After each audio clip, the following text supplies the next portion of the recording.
مسلمان کا یہ سوچنا کہ ٹھیک ہے نماز تو بہت اہم عمل ہے، اس میں تو تاخیر نہیں ہو سکتی. آپ غور کریں قرآن میں جہاں عذاب کی دھمکیاں قرآن میں فرائض میں تاخیر کرنے پر ہے، وہیں عذاب کی دھمکیاں قرآن کے اندر دعوت کے فریضے میں تاخیر کرنے پر. قرآن نے صاف کہا ہے الا تنفروا يعذبكم عذابا اليما، نہیں نکلو گے تو اللہ تعالیٰ تمہیں دردناک عذاب جیسا وقت دیتے. اس راستے میں نکلنے میں دیر کرنا اور کوتاہی کرنا موجب عذاب ہے، اللہ کے عذاب کو واجب کر دیتا ہے. کیوں کہ میں نے عرض کر دیا کہ جس طرح عبادات اللہ کا امر ہے اس کو ٹال نہیں سکتے، اس طرح دعوت اللہ کا فریضہ اللہ کا امر ہے، اس میں تاخیر کرنا یہ اللہ کے عذاب کے آنے کا سبب ہے. آپ واقعات پر غور کریں، آپ واقعات پر غور کریں. 3 صحابہ کعب بن مالک، ہلال بن امیہ، بن ربیع، یہ 3 صحابہ انہوں نے نکلنے سے انکار نہیں کیا. ان کا ارادہ نکلنے کا تھا لیکن نکلنے میں تاخیر ہو گئی، نکلنے میں دیر ہو گئی. آج نکلیں گے، کل نکلیں گے، آج نکلیں گے، کل نکلیں گے، پرسوں چلے جائیں گے. اسی میں یہ وقت نکلنے کا ضائع ہو گیا اور یہ گزر گیا. حضور اکرم صلی اللہ علیہ وسلم آپ جب واپس تشریف لائے، منافقین نے آ کر آپ کے سامنے جھوٹے عذر پیش کیے، آپ نے ہنس کر مسکرا کر سارے منافقین کا عذاب قبول کر لیا. جب یہ دونوں آئے، جب یہ تینوں آئے، سچ بولا انہوں نے. آپ صلی اللہ علیہ وسلم نے ان سے رخ پھیر لیا اور یہ فرما دیا آپ نے کہ تمہارے بارے میں تو اللہ ہی فیصلہ کریں گے جو کریں.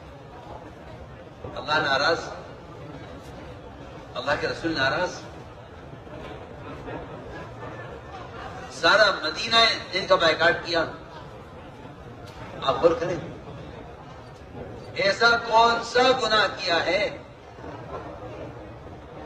50 رات ان سے ناراضگی چلی ہے.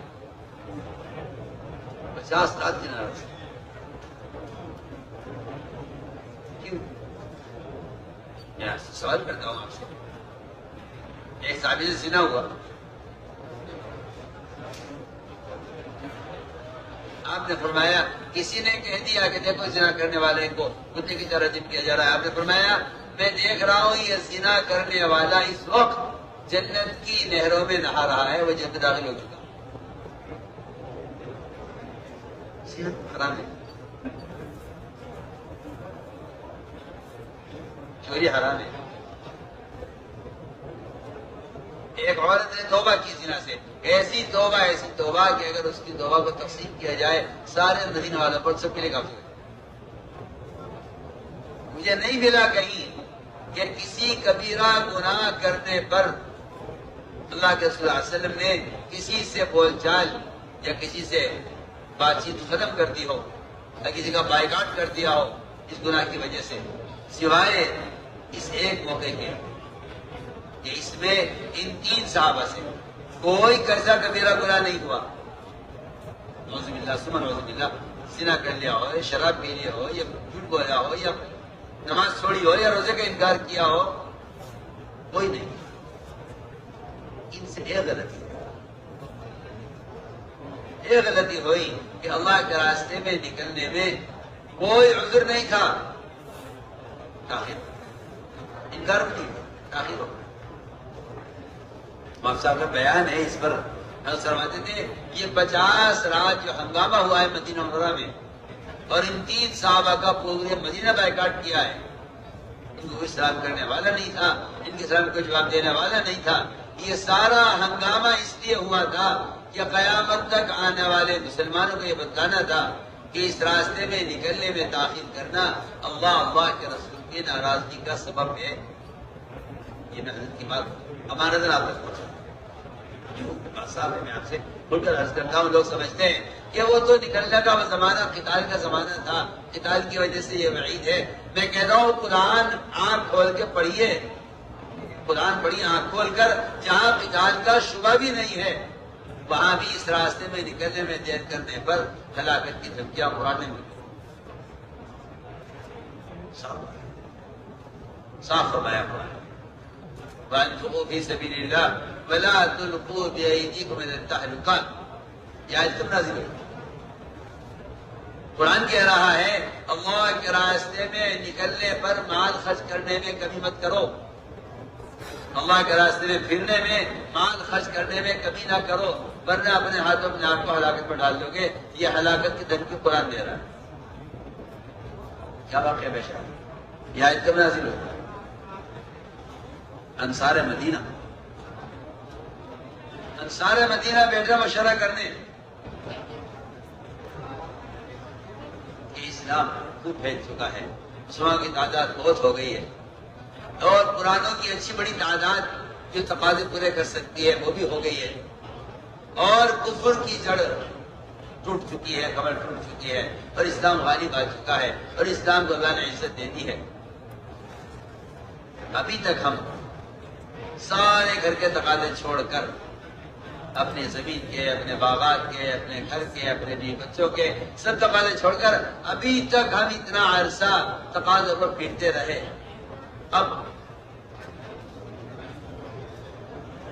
ابھی تک ہم تقاضے پھرتے رہے، اب اسلام بہت حاصل ہو، مسلمان کی تعداد زیادہ ہو گئی۔ اگر ہم کچھ عرصہ مدینہ منورہ میں رہیں، اور مدینہ میں رہیں مقامی کام کے ساتھ، مقامی کام کے ساتھ مدینہ منورہ میں رہ کر اپنے کچھ کاروبار دیکھ لیں، گھر ٹوٹ گئے انہیں ٹھیک کر لیں، کچھ اپنے کھیتیاں سوکھ گئی انہیں پانی دے دیں۔ اگر ہم کچھ عرصہ مدینہ میں رہ لیں تو اس بارے میں انہوں نے مشورہ کیا، اور یہ بھی روایت کے الفاظ ہے جو بہت اہم میں کہنا چاہتا ہوں کہ اور روایت کے الفاظ ہیں کہ اب کوئی قتال بھی ہونے والا نہیں ہے، یہ نہیں کرنا کوئی ضروری نہیں ہے۔ انہوں نے یہ مشورہ کیا، ادھر یہ مشورہ ہوتا تو قرآن کیا نازل اللہ فرماتے تھے کہ اپنے ہاتھوں اپنے آپ کو ہلاکت میں ڈالو۔ حالانکہ ان صحابہ نے یہ نہیں کہا تھا کہ ہم زکات نہیں دیں گے، انفاق فی سبیل اللہ سے انکار تھا کہ ہم زکات نہیں دیں گے، یا یہ نہیں کہا کہ ہم بیواؤں پر یتیموں مسکینوں پر خرچ نہیں کریں گے، یا ہم نفل صدقات نہیں کریں گے، یا یہ بھی نہیں کہا کہ ہم حج نہیں کریں گے۔ یہاں ارادہ کیا تھا کچھ عرصہ مدینے میں رہنے کا، حکم آ رہا ہے انفاق کا کہ اللہ کے راستے میں پھرنے پر مال خرچ کرنے میں کمی مت کرو، ورنہ اپنے ہاتھوں میں آپ کو ہلاکت میں ڈالو۔ میرے دوستو، یہ آیتیں قرآن کی بے شمار ہیں، جہاں قتال کا شبہ بھی نہیں ہے وہاں بھی نکلنے میں دیر کرنے پر اللہ تعالیٰ کی طرف سے عذاب کی دھمکیاں ہیں۔ اس لیے ہم کھل کر عرض کرتے ہیں کہ اللہ کے راستے کا یہ خروج اور یہ نقل و حرکت یہ اقامت دین کے لیے ہے، دین کو قائم کرنے کے لیے۔ ابو بکر صدیق رضی اللہ تعالیٰ نے جو مدینے کو خالی کیا تھا وہ کافروں سے قتال کے لیے نہیں، یہی ہے کہ کفار چڑھ کر آ گئے تھے ان کے دفاع کے لیے قتال کیا تھا، نہیں۔ ایک قبیلے نے کہا نماز پڑھیں گے، روزہ رکھیں گے، حج کریں گے، جہاد کریں گے، سارے اعمال خیر کریں گے، صرف زکات نہیں دیں گے۔ تو بھائی کہ میں ان کو زکات دلانے کے لیے مدینے کو خالی کر دوں گا۔ میں آپ سے صراحتاً کہہ رہا ہوں، قرآن حدیث سے بھرے ہوئے ہیں کہ اس راستے میں نکلنے کا جو اللہ کا امر ہے اور حکم ہے وہ اقامت دین کے لیے، دین کو دنیا میں قائم کرنے کے لیے۔ وہاں صرف زکات ایک فریضے کے انکار وہ بھی ایک قبیلے نے کیا، ابو بکر رضی اللہ تعالیٰ عنہ اس کے لیے مدینے کو خالی کرنے کو تیار ہے کہ مدینے کو خالی کر دیا جائے انہیں زکات پر لانے کی۔ آپ اس سے اندازہ کر لیجئے کہ جب اکثریت مسلمانوں کی اکثر فرائض سے غافل ہے اور اللہ کے رسول کے نام سے بھی جاہل ہے، بتائیے ایسے موقع پر نکلنے میں اللہ کا امر سمجھ کر اقامت دین کے لیے نکلنا یہ اللہ کا کتنا اہم حکم ہوگا۔ اس زمانے میں جب خیر القرون تھا اور سارا دین عملی طور پر موجود تھا، اس سے زکات کا انکار کرنے والوں سے ابو بکر صدیق رضی اللہ تعالیٰ ان کو زکوٰۃ پر لانے کے لیے مدینے کو خالی کرنا چاہتے ہیں۔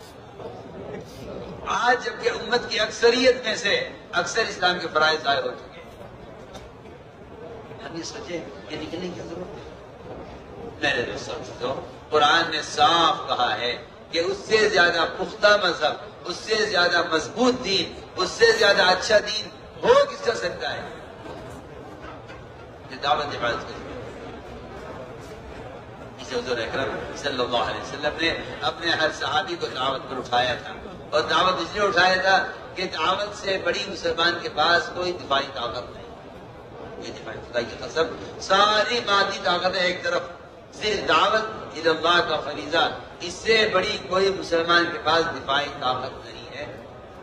آپ بہت بڑی، جب تک مسلمان دین کی دعوت کو لے کر پھر رہا تھا، بڑی بڑی بادشاہتیں ان کے آگے جھکتی تھی۔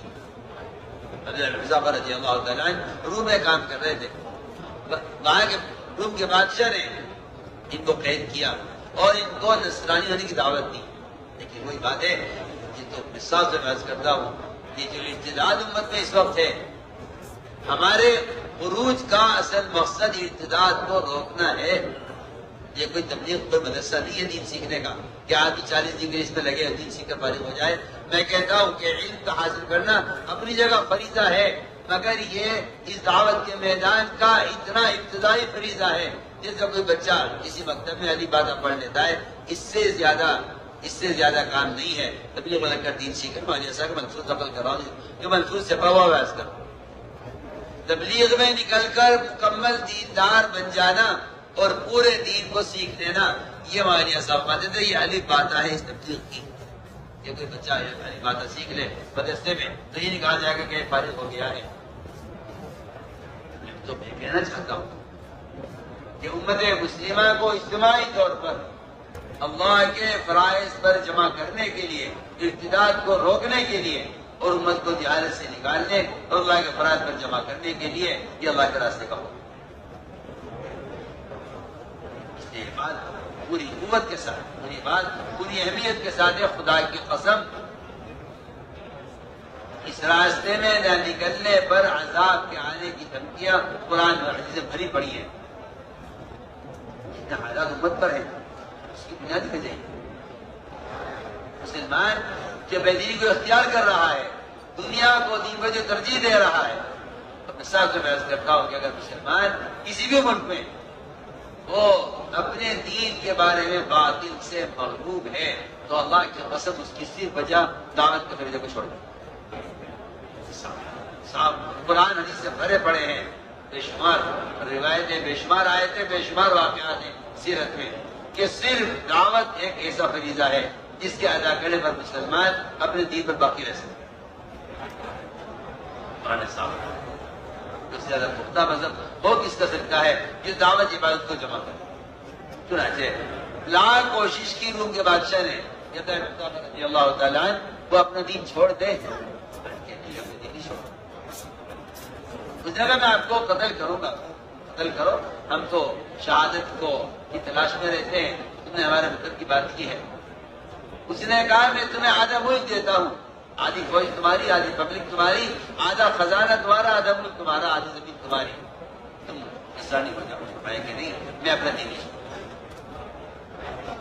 میرے دوستو، مسلمان اپنے دین پر اس لیے کہ اس کی بنیادی بات یہ ہے، ہماری آسا کا منصور ہے کہ اللہ تعالیٰ کی غیبی مددیں جو آئیں گی وہ دعوت کے ساتھ مشروط ہیں۔ عبادات، محض عبادات کرنے سے بھی وہ اللہ کی غیبی مدد نہیں اترے گی جو مدد دعوت کی اللہ کے ساتھ اترے گی۔ بالکل یہ واضح بات ہے، ہماری آسا کا منصور ہے۔ اپنی ذات سے پورے دین پر چلنے والا دیندار تو ہے مگر دین کا مددگار نہیں ہے۔ دین کا مددگار وہ شخص ہے جو دوسروں کو دین پر لانے کی کوشش کر رہا ہے۔ وَإِن تَنْصُرُوا اللَّهَ يَنْصُرْكُمْ، یہی وجہ ہے کہ جب تک صحابہ کرام اس دعوت کی نسبت پر نقل و حرکت میں رہے باطل مغلوب رہا۔ جب مسلمان نے دین کی دعوت چھوڑ دی تو باطل اسلام پر غالب آ گئے، تو مسلمان کے پاس کوئی دفاعی طاقت نہیں، اس سے بڑھ کوئی دفاعی طاقت نہیں۔ اس لیے میرے دوستوں یہ نکلنا اللہ کا امر ہے، اس کے علاوہ کیا بات کی جا سکتی؟ نکلنا اللہ کا امر ہے، انفرو، یعنی کہ اللہ کا راستہ۔ اس لیے کہ میں پھر آپ سے تاکید سے عرض کر رہا ہوں کہ دعوت ایک ایسا فریضہ ہے جو کسی قلم سے، کسی اخبار سے، کسی رسالے سے، کسی موبائل سے، خدا کی قسم یہ فریضہ بدن کے علاوہ کسی ذریعے سے فریضہ ادا نہیں ہوگا۔ اس فریضے کو ادا کرنے کے لیے بدن کا استعمال اس طرح لازم ہے، اس طرح نماز کا فریضہ ادا کرنے کے لیے بدن کا استعمال لازم ہے۔ صاف صاف۔ اگر آپ کا خیال یہ ہے کہ اخبار رسائل سے فریضہ ادا ہو جائے گا تو آپ کا خیال غلط ہے، اس لیے کہ حدیث میں صاف فرمایا من رأى منكم منكرا فليغيره بيده إن لم يستطع بلسانه فإن لم يستطع بقلبه۔ یہ تین اسٹیج ہیں ایمان کے، یہ تین اسٹیج ہیں ایمان کے۔ اگر آپ منکر ہوتا ہوا دیکھ رہے ہیں تو آپ اگر اس منکر کو ہاتھ سے بدلیں، ہاتھ انسان کے دل میں ڈالیں، یہ آپ کا ایمان ہے۔ آپ منکر ہوتا ہوا دیکھ رہے ہیں، آپ زبان سے جا کر منکر کرنے والے کو سمجھا کر اسے منکر سے بچا لیں، تو یہ آپ کا درمیانہ ایمان ہے، زبان سے دعوت ہے۔ آپ اگر گناہ ہوتا ہوا دیکھ کر دل سے غمگین ہو رہے ہیں اور دعا کریں اللہ سے کہ اللہ اس گناہ کو ختم کرا دیں، تو آپ کا یہ سب سے ضعیف کمزور ترین ایمان ہے۔ اور صاف بات ہے، حدیث کی بات عرض کر رہا ہوں، اگر کوئی مسلمان کوئی گناہ ہوتا ہوا دیکھ رہا ہے اور وہ اس سے اس کا دل متاثر نہیں ہوا تو ایسے مسلمان کے دل میں ایمان کا ذرہ بھی نہیں ہے، جو حدیث میں عرض کر رہا ہوں۔ کتنے منکرات ایسے ہیں جنہیں میں اور آپ دیکھتے ہیں اور ہم دیکھ کے ادھر منہ کر لیتے ہیں، ہمیں معلوم ہی نہیں کہ کیا ہو رہا ہے۔ میں نے لکھا ہے جس مسلمان کا دل، جس مسلمان کو منکر کو دیکھ کر غصہ نہ آئے، اس کے ایمان کا ذائقہ ختم ہو چکا ہے، اس کے ایمان کا ذائقہ بدل چکا ہے۔ اس لیے فرض کرتے ہیں کہ ایمان کے وجود کی علامت کی دعوت ہے اور ایمان کی تکمیل کا سبب بھی دعوت ہے۔ اگر یہ بات 100 بار اللہ کی قسم کھا کر یہ بات کہی جائے کہ دعوت اللہ کے بغیر ایمان کی تکمیل نہیں ہوتی، دعوت اللہ کے بغیر ایمان کی تکمیل نہیں ہوتی، تو یہ بات قرآن، حدیث، اقوال علماء کے عین مطابق ہے، اس میں کوئی خدا کی قسم کوئی شک نہیں۔ دعوت کے بغیر ایمان کی تکمیل نہیں ہوتی، ایمان کی تکمیل کا سبب بھی دعوت ہے، ایمان کے وجود کی علامت بھی دعوت ہے، دونوں حدیثیں موجود ہیں۔ پہلے حدیث میں عرض کر چکا ہوں کہ یہ تمہیں سے منکر کو دیکھ رہا ہے، اس کا اعلیٰ ایمان یہ کہ ہاتھ سے منکر کو بدلے۔ اگر وہ منکر کو زبان سے بدل رہا ہے تو یہ اس کا درمیانہ ایمان ہے، اگر منکر کو دیکھ کر دل سے پریشان ہو رہا ہے تو یہ اس کا ضعیف ترین کمزور ترین ایمان ہے۔ اور اگر خدا نہ کرے منکر کو دیکھ کر ایک آدمی کا دل نہیں دکھتا اور اس کے اندر غصہ نہیں آتا تو اس کے دل میں ایمان کا ذرہ بھی نہیں ہے۔ ہم سب سے بیٹھ سکتے ہیں، علماء نے لکھا، میں کوئی خیالی بات نہیں کر رہا ہوں، علماء نے لکھا ہے ایک شخص ہے جو تہجد اور عبادت اتنی کرتا ہے کہ اس کی پیشانی سیاہ ہو جائے، اس کی پیشانی سیاہ ہو، اور روزے پورے سال اتنے روزے رکھتا ہے رمضان کے علاوہ کہ اس کے ہونٹ خشک پڑ جائیں، اور زکوٰۃ پوری وقت پر ادا کرتا ہے۔ لکھا ہے ترجمان السنہ میں، لکھا ہے کہ ایمان کی علامت صرف یہ نہیں، ایمان کی علامت صرف یہ نہیں ہے کہ آپ کی پیشانی پر سجدہ کا نشان ہے اور آپ کی ہونٹوں پر روزوں کی خشکی ہے اور آپ زکوٰۃ پوری وقت پر دے رہے ہیں۔ تو میں کہ ایمان کی علامت صرف یہ نہیں ہے، ایمان کی علامت اسلام نے اس کو قرار دیا ہے کہ کیا آپ لوگوں کو نیکی پر آمادہ کرتے ہیں نہیں کرتے، لوگوں کو منکر سے بچاتی ہے نہیں۔ یہ قرآن میں حدیث میں ایمان کے وجود کی علامت اس کو قرار دیا۔ یہ ہم عرض کرتے ہیں کہ ایک آدمی اپنی ذات سے کتنے بھی دیندار ہے لیکن اس کے ایمان کا کمال یہ نہیں ہے کہ وہ عبادت گزار ہے، اس کے ایمان کے کمال میں یہ بات بھی داخل ہے شرط کے درجے میں کہ آیا وہ منکر کو ہوتا ہوا دیکھ کر اس کو بدلنے کی کوشش کرتا ہے یا نہیں۔ یہ کہتا ہے نماز فریضہ ہے، ایک آدمی نماز پڑھتا ہے روزہ نہیں رکھتا، ایک آدمی نماز پڑھتا ہے روزہ نہیں رکھتا، یہ اللہ کیا گناہ گار ہے کہ نماز پڑھتا ہے روزہ چھوڑ دیتا ہے۔ بالکل میں کہتا ہوں ایک آدمی 5 فرائض پر عمل کرتا ہے مگر دعوت کو چھوڑے ہوئے ہے تو یہ آدمی ایک فریضے کو ضائع کرتا ہے۔